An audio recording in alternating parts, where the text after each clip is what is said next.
हरे कृष्णा।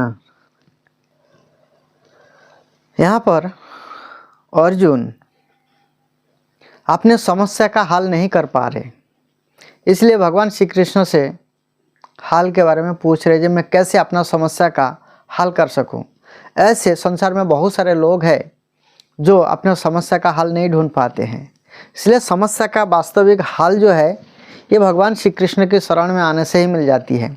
तो यहाँ पर अर्जुन भगवान से कह रहे हैं, न हि प्रापस्यामि ममानुधाद जच्छोकमुच्छ सनमिन्द्रियाणाम् अवाप्य भूभावः सप्तनमृद्धं राज्यं सुराणमपि चाधिपत्यम्।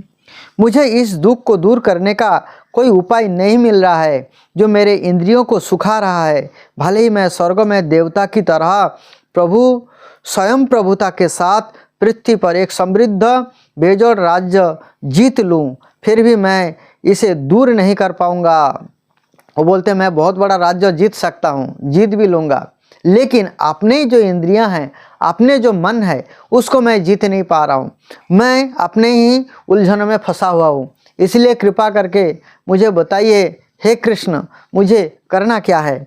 हालांकि अर्जुन धर्म के सिद्धांत और नैतिकता संहिता के ज्ञान पर आधारित बहुत सारे तर्क दे रहा था, लेकिन ऐसा प्रतीत होता है कि वह आध्यात्मिक गुरु भगवान श्री कृष्ण की मदद के बिना अपनी वास्तविक समस्या को हल करने में असमर्थ था।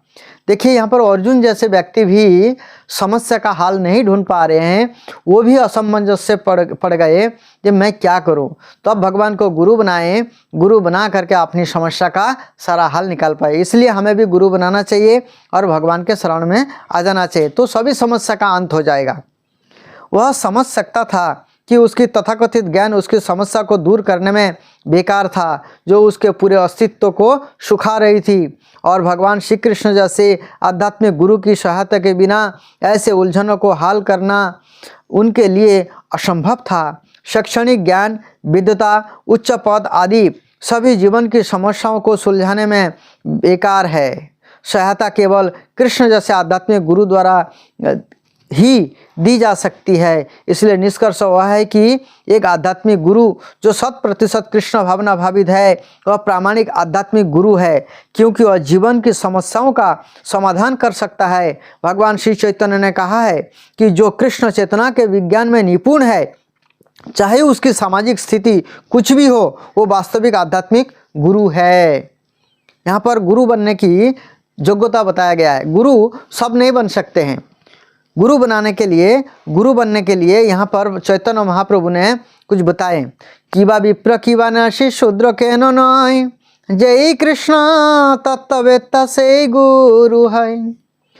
कोई ब्राह्मण क्यों ना हो, चाहे कोई सन्यासी क्यों ना हो, लेकिन वो कृष्ण तत्व को यदि नहीं जानता हो, वो गुरु नहीं बन सकता है। आज तथाकथित बहुत सारे गुरु है, थोड़ा सा सीख लेते हैं, थोड़ा सा अपने आप कुछ ज्ञान अर्जन कर लेते हैं, आधा अधूरा ज्ञान, फिर अपना एक संस्था खोल देते हैं, फिर अपने आप में फेमस होने लगते हैं। क्योंकि उनको, ऐसे गुरुओं को जो है तथाकथित जो गुरु है, उनको भक्ति के साथ कोई लेना देना नहीं होता है। उनको केवल अपना फेमस होना है, मान जस प्रतिष्ठा और पैसा, इसके लिए लोग कार्य कर रहे हैं ज़्यादातर लोग।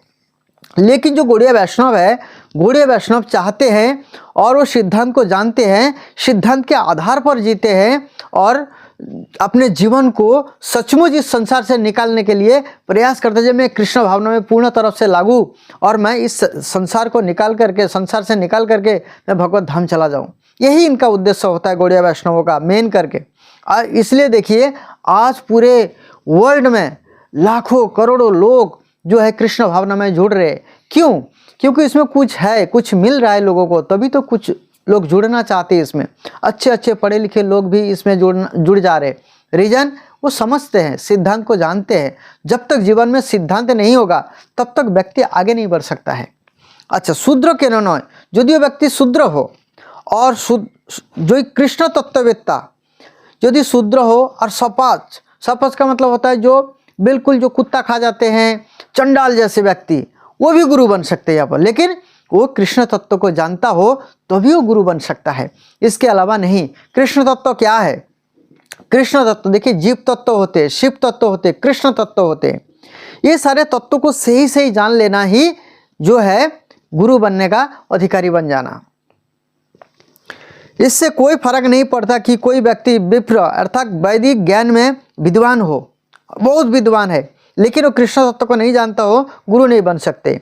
जहाँ निचले परिवार में पैदा हुआ है, वो जीवन के सन्यासी क्रम में है, यदि वो कृष्ण विज्ञान में निपुण ना हो तो वह पूर्ण और प्रामाणिक आध्यात्मिक गुरु, तो कृष्ण चेतना के विज्ञान में निपुण हुए बिना कोई भी प्रामाणिक आध्यात्मिक गुरु नहीं हो सकता है। वैदिक साहित्य में भी कहा गया है, षडकर्म निपुण विप्र मंत्र तंत्र विशारद अवैष्णव गुरु न सात वैष्णव स पाकोय गुरु। वैदिक ज्ञान के सभी विषयों में विशेषज्ञ एक विद्वान ब्राह्मण वैष्णव हुए बिना या कृष्ण चेतना के विज्ञान में विशेषज्ञ हुए बिना आध्यात्मिक गुरु बनने के लिए अयोग्य है।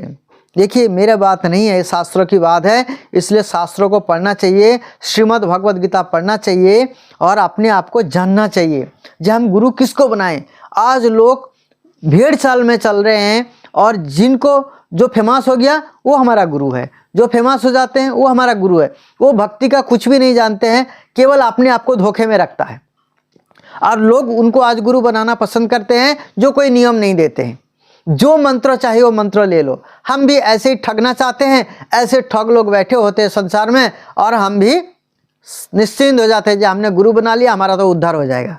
लेकिन ऐसे उद्धार हो जाता तो भक्ति करने की आवश्यकता नहीं रहती है। भक्ति का मतलब होता है तलवार के धार के ऊपर चलना, इतने सावधानी के साथ भक्ति करना पड़ेगा। प्योरिटी ऑफ द फोर्स, शुद्धता ही भक्ति है। जब तक आप कुछ करोगे नहीं तो कुछ मिलेगा क्या? कुछ करना पड़ता है, सारा जीवन मन लगाना पड़ेगा, तभी भगवान को मिल सकते हैं। भगवान कहते हैं अंत काले च मामेव स्मरण मुक्ता कलेवरम जो प्रयाति समद्भावम जाति नास्त्र संशय। इसमें कोई संशय नहीं है, जो अंत समय में मेरा स्मरण करते हुए शरीर छोड़ेगा वही निश्चित रूप से मेरे पास आएगा। सब लोग नहीं आएगा, लेकिन लोग सोचेंगे मैं मृत्यु के समय ही भगवान को याद कर लूँगा। नहीं, तब कंठ अवरुद्ध हो जाएगा, बोल नहीं पाएंगे, मन वहाँ नहीं रहेगा।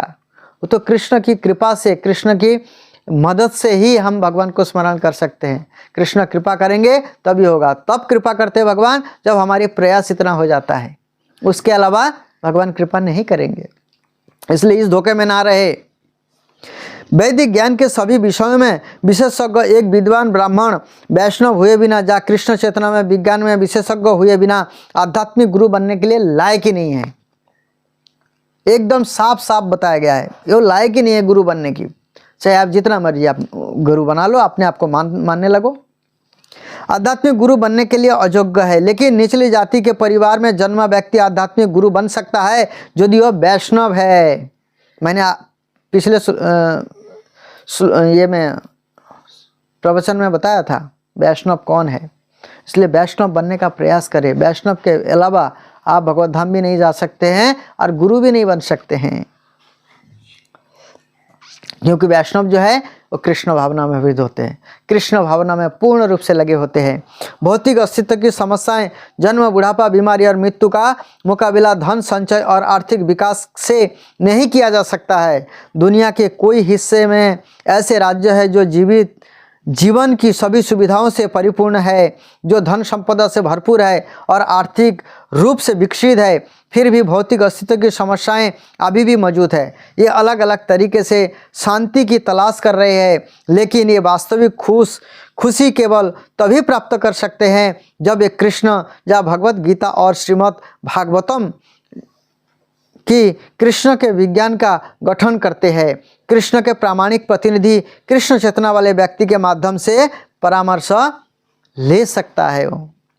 इसलिए अलग अलग जगह में अलग अलग बहुत सारे मंदिरें हैं, मठ मंदिर खुला हुआ है, इस्कॉन संस्थाएं हैं, गौड़िया मठ संस्थाएं हैं। वहाँ पर लोग जाएं, जहाँ से नज़दीक है वहाँ पर जाकर के कृष्ण भावना को अपनाएं, भगवत गीता कलेक्ट करें और पढ़ें, मनुष्य जीवन को सफल बनाने का प्रयास करें। यही मनुष्य जीवन का उद्देश्य है। यदि आर्थिक विकास और भौतिक सुख सुविधा किसी के पारिवारिक, सामाजिक, राष्ट्रीय या अंतर्राष्ट्रीय आलस्य को दूर कर सकती है तो कृष्ण से वह नहीं कहा होगा कि पृथ्वी पर अद्वितीय साम्राज्य या स्वर्ग में देवता जैसा सर्वस्व भी ऐसा करने में असमर्थ होगा, उसके विलाप को दूर करो। इसलिए उन्हें कृष्ण चेतना की शरण ली और वह शांति और सद्भाव का सही मार्ग है। देखिए, अर्जुन को स्वर्गलोक भी इसी शरीर में जा पाए थे, वहाँ पर 1 साल तक स्वर्गलोक में रहे, लेकिन फिर भी ऐसे जो पुण्यशाली आत्मा वो भी अपना समस्या का समाधान नहीं कर पा रहे, वो कृष्ण के शरण में आना पड़ा उनको अर्जुन जी को। तो एक साधारण व्यक्ति जो हमेशा इंद्र तृप्ति में लगा हुआ है, पैसा पैसा कर रहा है, संसार की कष्ट भोग रहे हैं, ऐसे व्यक्ति का कैसे उद्धार हो सकता है? इसलिए भगवान श्री कृष्ण की शरण में आना पड़ेगा। आर्थिक विकास या विश्व पर सर्वस्व भौतिक प्रकृति का प्रलय से किसी भी क्षण समाप्त हो सकती है। ये जो भौतिक संपदा है कभी भी समाप्त हो सकती है। जहाँ तक कि उच्च ग्रहीय स्थिति में उन्नति, जैसा कि मनुष्य आप चंद्र ग्रह पर खोज रहे हैं, एक झटके में समाप्त की जा सकती है। भगवत गीता इसकी पुष्टि करती है। क्षीण पूर्ण मर्त लोकम विशंति, जैसे पुण्य खत्म हो जाएगा फिर मृत्यु लोक में वापस आना पड़ेगा। दुनिया के कोई राजनेता इसी तरह गिरे हैं। इस तरह के पतन केवल शोक के लिए और अधिक कारण बनते हैं।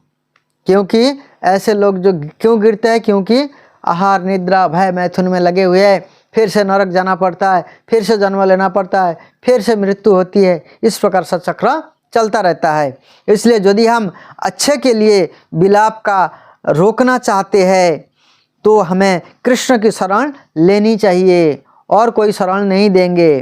तो हमें कृष्ण की शरण लेनी चाहिए, जैसा कि अर्जुन करना चाह रहा है।